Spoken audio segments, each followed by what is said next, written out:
그러므로 너희는 이렇게 기도하라. 하늘에 계신 우리 아버지여, 이름이 거룩히 여김을 받으시오며 나라에 임하옵시며 뜻이 하늘에서 이룬 것 같이 땅에서도 이루어지이다. 아멘. 이 말씀에 의지해서 하나님의 뜻대로 구하는 하늘을 향한 기도, 나라의 임하옵시며 라는 제목으로 하나님 말씀 함께 나누기 원합니다. 우리 말씀 듣기 전에 옆에 계신 분들과 함께 인사하겠습니다. 예수님이 가르쳐 주신 기도로 예수님처럼 기도합시다. 함께 인사하겠습니다. 예수님이 가르쳐 주신 기도로 예수님처럼 기도합시다. 아멘.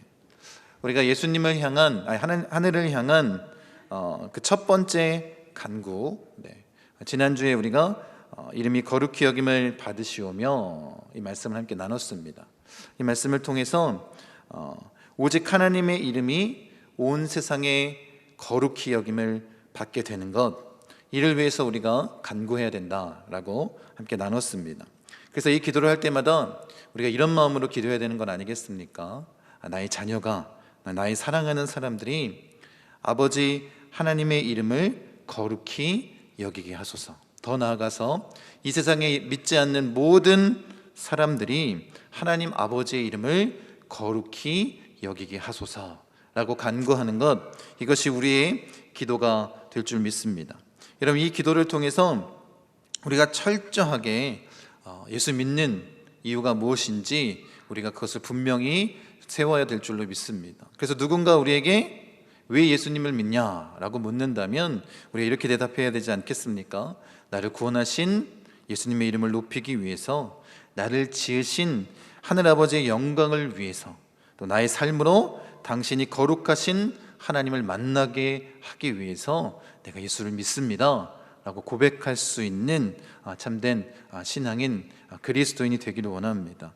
여러분, 이렇게 우리가 고백할 수 있는 마음의 준비가 되었을 때 이제 예수님이 하늘을 향한 두 번째 기도, 그 기도를 우리가 이어갈 수 있을 것 같습니다. 왜냐하면 우리가 거룩하신 그 하나님을 온전히 경험하고 만나, 그분이 우리와 얼마나 다른 분인지 깨닫게 된 이후에, 그래서 하늘에 계신 그 천지를 창조하신 하나님을 온전히 바라볼 수 있게 된 이후에 우리가 이 기도를 이어서 할 수 있는 것 아니겠습니까?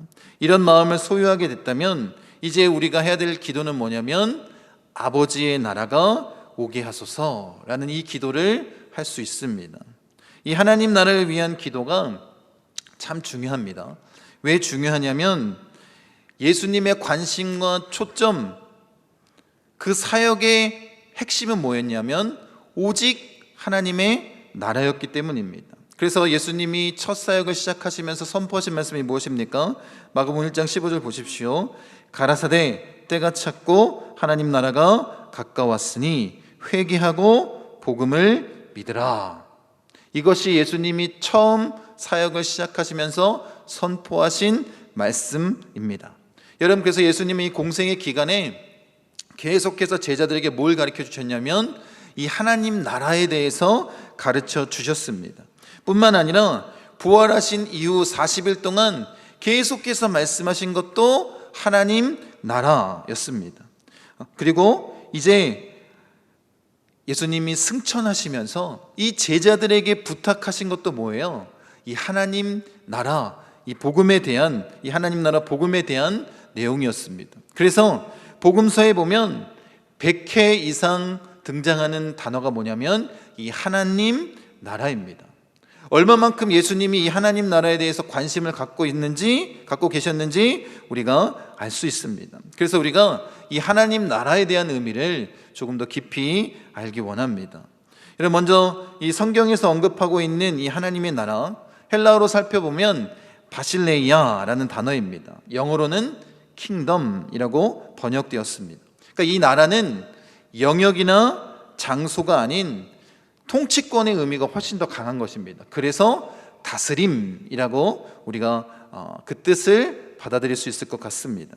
그러니까 당신의 나라가 임하시오며, 이 기도는 뭐냐면 하나님의 주권이, 통치가 온전히 이루어지게 하소서라고 간구하는 것입니다. 여러분, 우리가 성경을 읽다 보면 이 개념을 우리가 확실하게 알 수 있습니다. 여러분, 성경은 인간의 역사를 기록할 때 하나님의 왕되심을 인정하지 않고 자신이 왕이 되고자 하는 그런 마음을 표현하는, 그렇게 시도하고 있는 역사로 인간의 역사를 기술하고 있다는 것입니다. 여러분이 잘 알고 있는 선악과 사건이 그렇지 않습니까? 하나님과 같이 되고자 하는 그 교만함, 그것이 죄의 시작이었습니다. 여러분 잘 알고 있는 바벨탑 사건은 어떻습니까? 그들이 바벨탑을 쌓은 이유가 무엇입니까? 하나님이 없이 살고자 하는 인간 욕구의 그런 산물 아니겠습니까? 여러분, 요한계시록에 기록되어 있는 종말도 마찬가지입니다. 인간이 중심이 되어 하나님을 상실하고 살아갈 때 이런 일들이 벌어지는 건 아닙니까? 그렇게 성경은 인간의 역사를 기록하고 있다는 것입니다. 여러분, 그래서 인간이 하나님의 나라, 그 통치를 인정하느냐 인정하지 않느냐, 이것에 대한 기록입니다. 여러분, 그래서 하나님의 마음을 온전히 알려주시기 위해서 예수님이 이 땅 가운데 오셔서 성육신하셔서 하나님의 마음을 온전히 알려주신 것, 그리고 선포하신 그 말씀이 뭐라는 거예요? 하나님 나라의 복음이었다라는 거예요. 하나님의 통치가 온전히 이루어지도록. 여러분, 이 하나님의 나라는 세상의 왕권과는 다릅니다. 누군가가 인정해줘야지 왕이 되는 것이 아니라 이미 천지를 창조하신 하나님은 태초부터, 아니 그 창세 전부터 우리의 왕이신 분이십니다. 여러분, 우리가 그 하나님을 인정하느냐 인정하지 않느냐, 이것의 문제 아니겠습니까? 여러분 보세요. 그래서 하나님 나라의 핵심은 무엇이냐면 왕이신 하나님과 내가 어떤 관계를 맺느냐입니다. 하나님의 사랑, 그 돌보심 안에서 하나님 말씀에 순종하며 따르는 그 친밀한 관계를 맺고 있느냐, 이것이 핵심입니다. 여러분, 하나님의 나라는 그분의 왕되심과 우리가 그분의 통치 아래 어떤 관계를 맺고 있는지, 이 관계 맺음이 중요하다는 것입니다. 여러분, 이미 하나님께서 창조하신 그 모든 피조물들은 하나님을 왕으로 그 섭리 아래 그렇게 순종하며 살아갑니다. 그런데 유일하게 그 하나님의 섭리를 인정하지 않고 받아들이지 않을 수 있는 존재가 바로 인간들입니다. 여러분, 그래서 하나님과의 관계 맺음이, 이 하나님 나라의 복음이 필요한 이유가 무엇입니까? 여러분 잘 아시는 것처럼 인간만이 그것을 선택할 수 있는 존재입니다. 그래서 선악과 사건이 이루어진 것 아니겠습니까? 여러분, 하나님의 통치를 거부하고 대적할 수 있는 유일한 존재, 그것이 바로 우리 인간들입니다. 여러분, 하나님은 하나님의 형상으로 우리를 창조하셨습니다. 그런데 이 사람만이 자신이 하나님이 되고 싶다라는 욕망을 품을 수 있는 존재 아니겠습니까?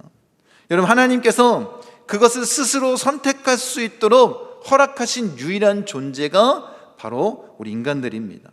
그래서 시편의 기자가 우리 인간을 어떻게 표현하고 있냐면 8편 5절입니다. 그를 하나님보다 조금 못하게 하시고 영화와 존귀로 관을 씌우셨나이다. 여러분, 예전에는 개역 한글판에는 천사보다 이렇게 기록되어 있지만 원래 원문은 하나님보다 조금 못하게 창조하신 존재가 누구라는 거예요? 우리 인간들이라는 것입니다. 그리고 이 인간들이 가지고 있는 아주 특별한 거부권이 뭐냐면 하나님 통치에 대한 거부권이라는 거예요. 스스로 그것을 결정할 수 있게 하셨다는 것입니다. 여러분, 그래서 이 하나님의 나라, 이것은 오직 하나님의 통치하심을 인정하지 않을 수 있는 우리 인간들만의 문제 아니겠습니까? 그래서 예수님은 이 하나님 나라의 복음이 이 하나님의 통치가 온전히 이루어지기를 바라는 마음으로 이 땅 가운데 오신 거예요.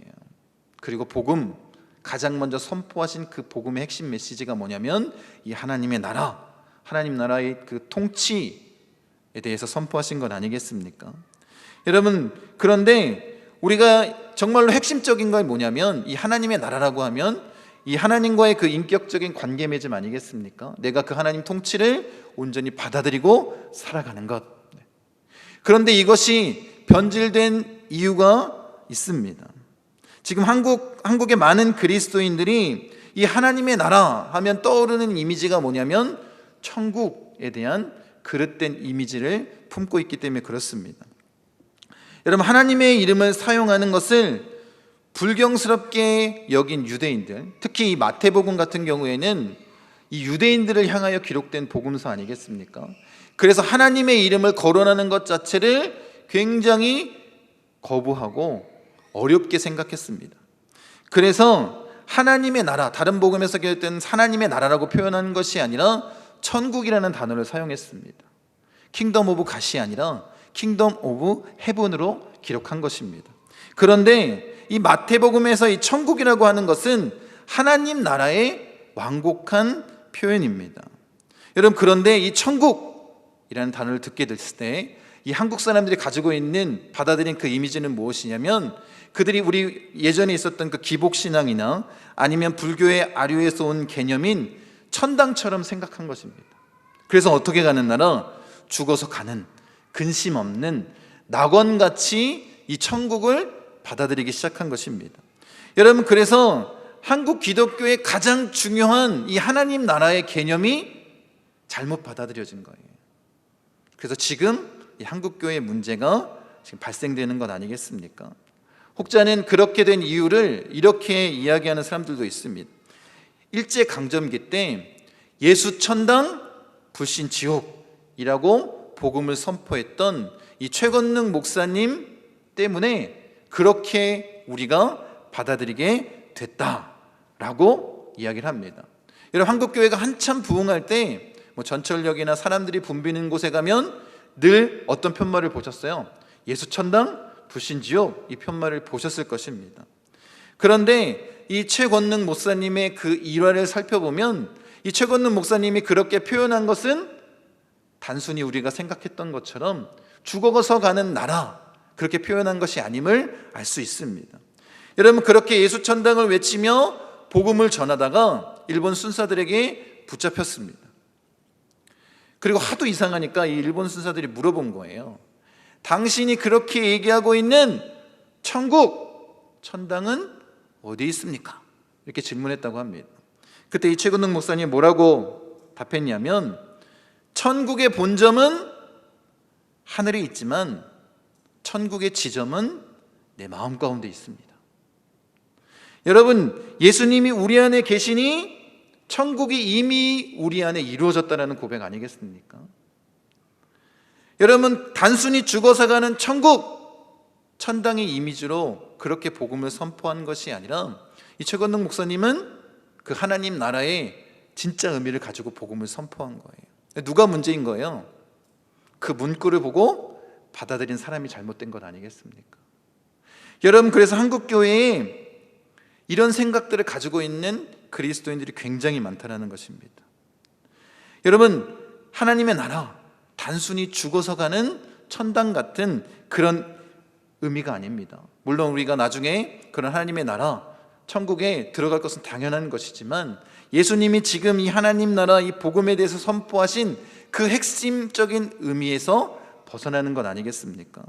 여러분, 그래서 우리 믿는 자들이 아니면 또 세상에 있는 사람들도 마찬가지입니다. 이 죽어서 가는 천국, 천당에 대한 이미지만 갖고 살아간다면 삶이 어려울 때, 살아가는 것이 힘들어질 때 이 시한부 종말론이 득세할 수밖에 없는 것입니다. 여러분, 우리나라에서도 1992년 10월 28일 날 휴거가 일어난다고, 다미선교회 여러분 잘 아시죠? 그래서 어떻게 됐어요? 뉴스에서도 난리가 나고 경찰들도 그렇게 예전처럼 그 오대양 사건처럼 안 좋은 일이 벌어질까 봐 그것을 막기 위해서 출동했습니다. 온 국민이 12시가 지날 때까지 TV 화면에 정말 이 사람들이 사라지는지 안 사라지는지 그것을 지켜보지 않았습니까? 여러분, 왜 이런 거짓에 현혹되겠습니까? 사람들이 물어봤어요. 왜 이렇게 이 시한부 종말론에 빠지게 되었느냐?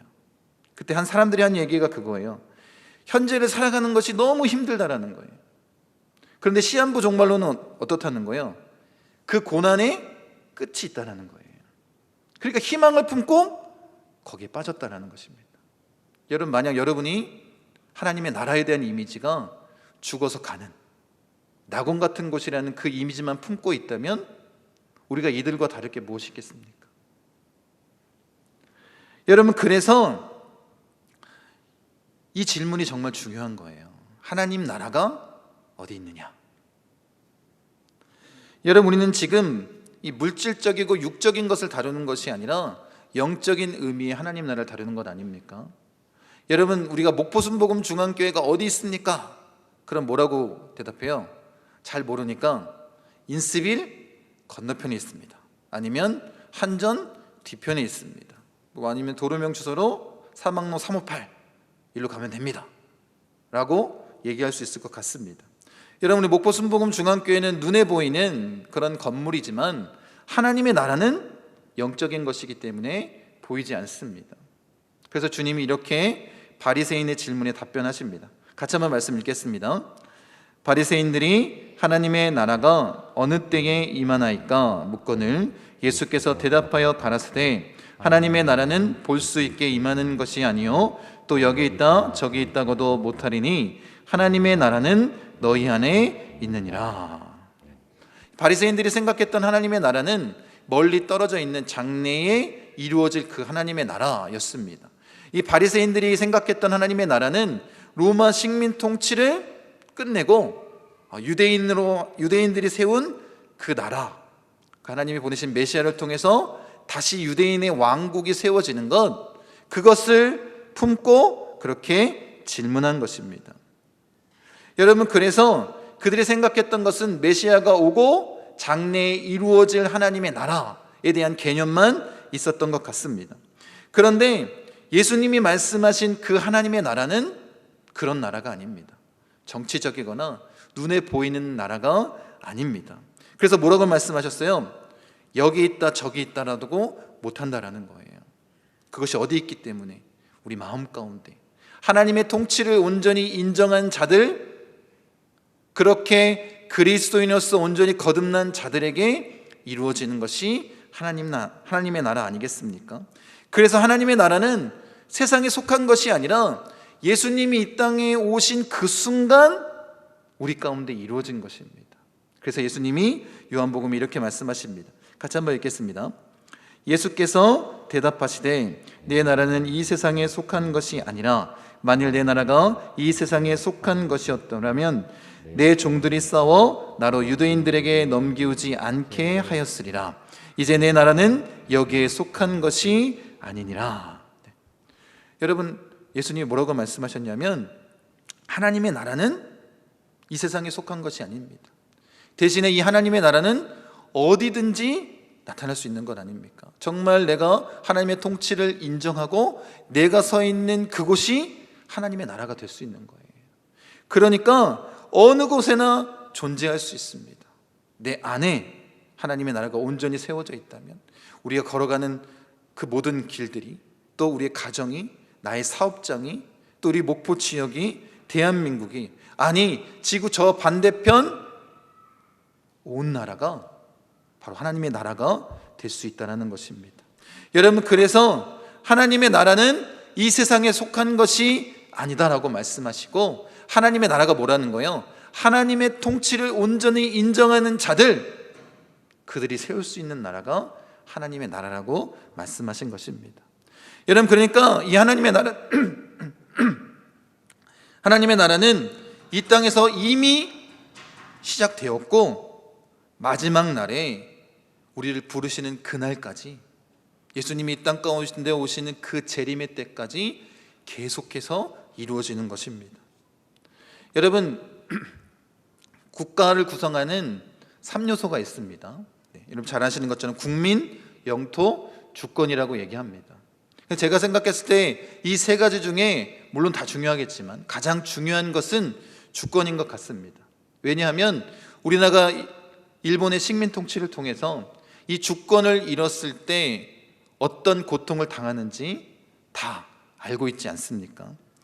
하나님 나라도 마찬가지입니다. 하나님 나라에서도 이 주권이 가장 중요한데, 이것은 하나님의 나라 백성인 우리 그리스도인들의 주권을 나타내는 것이 아니라 오직 하나님의 통치하심, 하나님의 주권을 나타내는 것 아니겠습니까? 여러분, 그렇게 예수님은 이 하나님 나라의 복음을 외치신 거예요. 하나님의 주권을 내가 온전히 인정해 드려야 된다. 유일하게 그것을 거부할 수 있는, 그래서 죄를 지을 수 있는 인간들에게 참 복음을 선포하신 거 아니겠습니까? 여러분, 그래서 예수님의 사역의 핵심이 이 하나님의 나라, 복음이라는 것입니다. 하나님의 주권이 온전히 이루어지는 것을 꿈꾸신 것입니다. 그래서 그 사역의 핵심을 주님이 이렇게 분명하게 말씀하시지 않습니까? 누가복음 4장 43절입니다. 같이 한번 읽겠습니다. 예수께서 이르시되 내가 다른 동네들에서도 하나님의 나라 복음을 전하여야 하리니 나는 이 일을 위해 보내심을 받았노라 하시고, 예수님이 이 땅 가운데 오신 이유가 뭐냐면 하나님의 나라, 하나님의 통치가 온전히 인정되어지고 사람들이 그 주권을 인정하고 하나님의 통치 아래 순복하는 것, 그것이 하나님의, 예수님이 이 땅 가운데 오신 사명이라고 말씀하십니다. 여러분, 그런데 많은 사람들이 하나님의 나라가 나와는 정말 멀리 떨어져 있는 것처럼 그렇게 살아갑니다. 특히 그리스도인들도 마찬가지입니다. 우리가 예수님을 믿는다고 말하고 있지만 사실 우리가 얼마나 형편없는 존재입니까? 날마다 하나님 말씀에 순종하는 것이 아니라 죄 가운데 거할 때가 더 많지 않습니까? 하나님 없이 멋대로 살아갈 때가 훨씬 더 많지 않습니까? 내 소견에 옳은 대로 살아가는 순간이 훨씬 더 많지 않습니까? 여러분, 어찌 이런 삶을 살면서 하나님의 통치 아래, 그 다스림 안에 들어가 우리가 하나님의 나라를 소유할 수 있습니까? 여러분, 예수님이 하나님의 나라가 가까이 왔다라는 이 선포는 우리에게 굉장히 큰 기쁨의 소식인과 동시에 우리가 잊지 말아야 할 것은 무엇이냐면 그것은 심판을 선포하신 것입니다. 그렇게 하나님 통치에 따르지 않는다면, 그 하나님 나라의 백성이 되지 않는다면 멸망을 선포하신 것 아닙니까? 여러분, 그러니까 우리가 죄를 지을 때 두려워하는 것 아닙니까? 우리가 영원한 그 재판장 앞에 마지막 심판 때에 서야 될 존재들이기 때문에 여러분, 그것을 두려워합니다. 그런데 이 놀라운 이 복음의 소식이 뭐예요? 그렇게 무자격자인 우리가 하나님 나라의 시민이 될 수 있는 그 길을 열어주신 것 아닙니까? 예수님이 이 땅에 오셔서 그 예수 그리스도를 온전히 받아들이면 그 복음의 길, 하나님의 나라 백성이 될 수 있는 것 아닙니까? 그렇게 어둠 가운데서 우리를 빛 가운데로 불러내셨습니다. 그렇게 예수님께서 십자가에서 죽으신 것입니다. 우리는 뭐 하면 되는 거예요? 우리는 그저 예수님만 바라보면 값없이 그 하나님의 나라에 들어갈 수 있는 은혜를 누리게 된 것입니다. 여러분, 그런데 여기서 아주 중요한 요소가 있습니다. 이 은혜의 복음을 받아들일 수 있는 한 가지 중요한, 반드시 필요한 것이 한 가지가 있는데 그것이 뭐냐면 회개하는 것입니다. 여러분, 안일한 믿음주의라는 말이 있습니다. 이게 뭐냐면 예수님을 마음 가운데 받아들이기만 하면 구원받는다는 생각입니다. 회개에 대해서는 언급하지 않는 거예요. 그러니까 사람들이 너무 쉽게 그리스도인이 됐다라고 합니다. 여러분, 그런데 정말 예수님이 말씀하신 이 회개의 의미가 무엇인지 여러분들 온전히 깨닫기 원합니다. 그 의미가 이렇습니다. 보세요. 같이 한번 보겠습니다.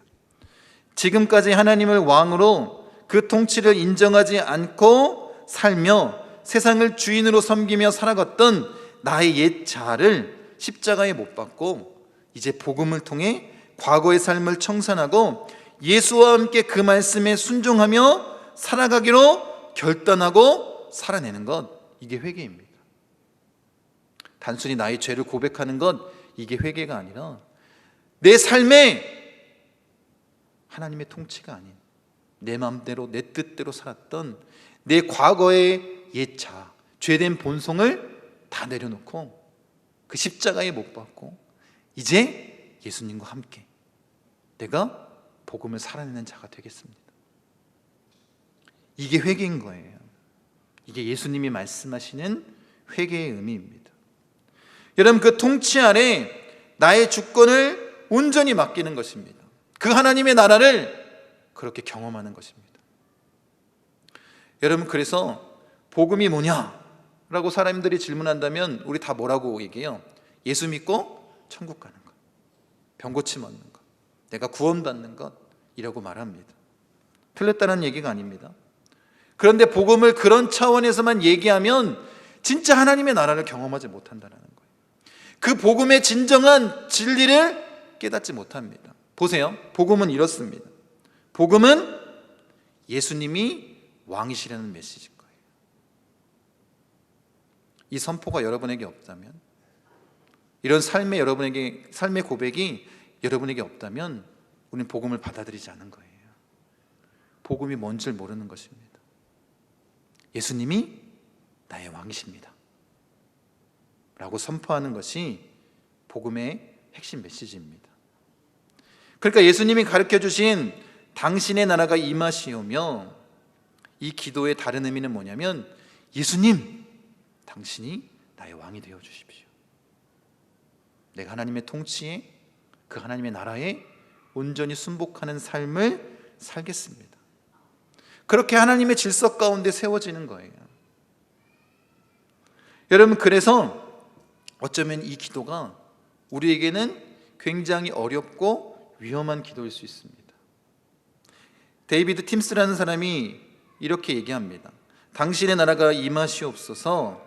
이 기도를 뒤집으면 어떤 의미냐면, 나의 나라가 끝나게 하옵소서 라는 기도라는 거예요. 내 왕국이 망하게 하옵소서 라는 고백입니다. 여러분, 하나님의 나라가 임하기를 간구한다는 것은 그만큼 내 나라가 망하기를 원하는 마음으로 고백하는 거예요. 그러니 그것이 얼마나 어렵겠습니까? 여러분들 신앙생활 오랫동안 하셨잖아요. 내 나라가 망하기를 간구하는 것, 그것이 얼마나 어렵습니까? 지금도, 지난주에도 나눴지만 우리의 기도의 대부분이 뭐예요? 나의 필요를 구하는 것 아니겠습니까? 여러분, 우리가 정말 하나님의 나라, 하나님의 통치를, 하나님이 왕이심을 온전히 고백하지 않으면 이 기도를 온전히 드릴 수 없다라는 거예요. 그리고 그렇게 생각하지 않는 사람들에게 이 기도는 온전하지 못한 기도가 됩니다. 입술로 예배 때마다, 주기도문 외울 때마다 나라의 임하옵시며, 이렇게 아무리 기도한다 할지라도 속마음은 어때요? 자기의 왕국이 더 왕성해지를 바라는 마음으로 기도하는 것 아닙니까?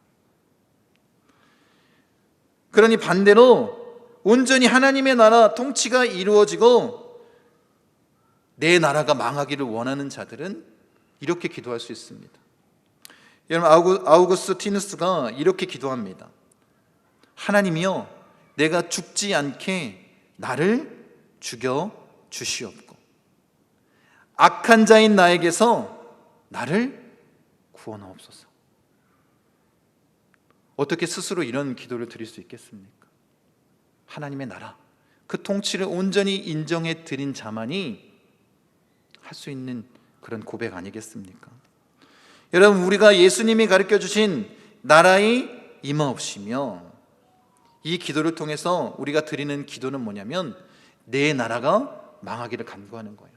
하나님의 통치를 온전히 따르는 그 하나님의 나라를 내가 경험하게 해달라고 간구하는 것입니다. 여러분, 그래서 사실 이렇게 기도하고 고백하고 살아가는 것이 얼마나 힘듭니까? 그래서 예수님이 우리를 너무 사랑하시기 때문에 보내주신 분이 누구예요? 오늘 성령 강림 주일인데 성령님을 우리에게 보내주신 것 아닙니까? 우리가 그렇게 사는 것이 너무나도 힘들기 때문에 성령 하나님과 함께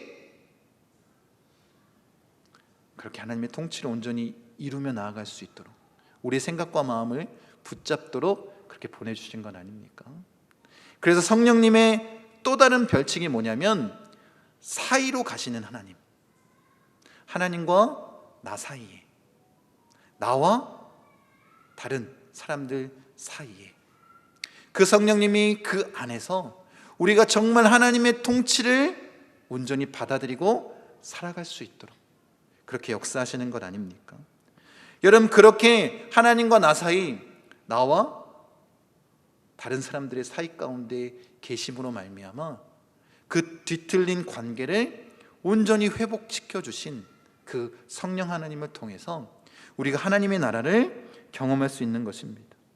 여러분, 그래서 이 하나님의 나라는 예수님이 이 땅 가운데 오신 이후 이 복음이 선포된 그 직후부터 이 땅 가운데 이루어진 거예요. 그 통치를 온전히 받아들인 자들은 그 하나님의 나라를 경험하게 된 것입니다. 그래서 하나님의 나라가 우리 안에 있다라고 말씀하신 거예요. 관계적인 문제이기 때문에 그렇습니다. 그렇게 하나님의 나라 그 통치를 온전히 경험한 그리스도인들은 더 이상 화평을 깨는 말을 하지 않습니다. 다른 사람에게 상처 주는 말을 더 이상 하지 않습니다. 배려하고 따뜻하고 온화한 사람의 말을 하게 되는 것 아닙니까? 예수님을 닮은 모습으로. 그렇게 하나님 나라의 관계를 허무는 죄를 짓지 않게 된다는 거예요. 그렇게 나 중심의 삶에서 살아가던 자가 하나님 중심의 삶으로 변화되는 것, 이것이 하나님의 나라 아니겠습니까? 그리고 이 나라는 주일날만 이루어지는 게 아닙니다. 주중에도 매 순간 그렇게 역사하시는 하나님의 나라. 여러분, 그래서 우리가 서로를 중보하며 그 하나님의 통치 아래 있기를 간구하며 나아가는 것 아니겠습니까? 여러분, 그러니까 신앙생활은 뭐냐면 이 땅 가운데에서 천국을 미리 경험하는 거예요. 그렇게 교회를 통해서 하나님의 나라 그 모형을 우리에게 보여주신 것입니다. 그래서 우리가 꿈꾸는 것이 무엇이냐면 정말 길쌈교회를 통해서 천국 같은 교회를 우리가 누리는 것 아니겠습니까? 여러분, 하나님의 나라 천국의 삶은 우리가 이 땅에서 누려야 되는 거예요. 죽어서 누리는 것이 하나님의 나라가 아니라 이 땅 가운데 누려야 되는 것이 하나님의 나라입니다. 그래서 예수님의 이 기도는 뭐냐면 하나님의 나라가, 이 통치가 온전히 우리 인간들에게 세워지기를 원하신 것입니다. 그것이 주님의 기도입니다. 여러분, 우리가 오늘 이 나라가 임하시오며 이 기도에 대해서 나누었는데 한 부분만 다룬 거예요. 어떤 부분이냐면 나에 대해서, 나 자신을 위한 그 인간의 기도, 이 부분에 대해서 나눴습니다. 워낙 분량이 많아서. 그래서 다음 주에 이 나라의 임하옵시며에 대한 다른 부분을 또 나누도록 하겠습니다. 여러분, 오늘 이 말씀을 좀 정리하기 원합니다. 예수님이 말씀하신 나라의 임하옵시며, 이 기도는, 이 간구는 내 나라가 망하는 그런 간구입니다. 오직 하나님의 통치, 그 말씀에 순종하며 살아가도록 간구하는 것입니다. 여러분, 그렇게 이 땅 가운데 예수님을 통해 이미 이루어진 하나님의 나라를, 천국을 경험하는 것입니다. 여러분, 착각하지 마십시오. 보세요. 우리가 이런 믿음을 갖고 있다면 버려야 됩니다. 우리가 말하는 믿음은 죽어서 가는 천국 입장권 정도로 생각하면 안 됩니다. 이 땅에서 하나님의 통치를 거부하고 멋대로 살아도 죽은 후에 반드시 천국행을 보장해주는 그런 마법 같은 것이 믿음이 아닙니다. 여러분, 착각하지 마십시오. 그래서 예수님은 천국은 좁은 문으로 들어간다고 말씀하십니다. 이 땅 가운데 하나님의 통치를 받으며 살아가는 것이 하나님의 나라임을 알게 된다면, 참된 그리스도인의 삶의 자세라는 것을 알게 된다면 그 천국을 바라는 사람들은 많지 않게 될 것입니다. 존 헨리 뉴먼이라는 사람이 이렇게 얘기합니다. 천국은 모든 사람을 위한 곳이 아니라 그 맛에 익숙해진 사람들만 위한 곳이다. 여러분, 생각해 보십시오. 여러분, 이 땅 가운데서 하나님의 통치를 전혀 인정하지 않고 내 맘대로 살다가 여러분들이 생각하는 천국에 갔습니다. 그 천국이 지옥이겠습니까? 천국이겠습니까? 그래서 그 천국의 맛을 이 땅 가운데 경험한 사람들만이 누릴 수 있는 곳이라고 말한 거예요. 여러분, 이 하나님의 나라, 이 개념을 우리가 바꾸기를 원합니다. 여러분, 그래서 우리가 정말 그리스도인이라면, 복음을 살아내는 자라면, 예수님처럼 부활의 능력을 가지고 사는 자라면 우리가 어떻게 된다고요? 이 땅 가운데 천국을 경험해야 되는 거예요. 그게 예수님이 말씀하신 복음의 핵심 메시지, 하나님의 나라에 대한 것입니다. 그 하나님의 나라가 임하옵시며, 이 기도를 우리가 주님을 닮은 마음으로 예수님처럼 기도하기 원합니다. 제가 나라에 임하옵시며 라고 그렇게 외치면 그 뒤에 우리의 기도의 내용들을 함께 외쳐주시기 바랍니다. 나라에 임하옵시며, 하나님의 나라가 세워지며 내 나라가 망하게 하옵소서. 나라에 임하옵시며, 성령 하나님을 통하여 모든 관계가 회복되어지게 하옵소서. 나라에 임하옵시며 이 땅에서 천국을 경험하게 하옵소서. 아멘. 이런 고백이 되길 원합니다. 한 주간 여러분들 이런 마음으로 이 주기도를 주님 앞에 드리고, 예수님이 가르쳐 주신 이 기도로 예수님처럼 기도하고 예수님처럼 하나님의 나라 천국을 경험하는 우리 목포순복음 중앙교회 성도님 되시기를 간절히 축원드립니다.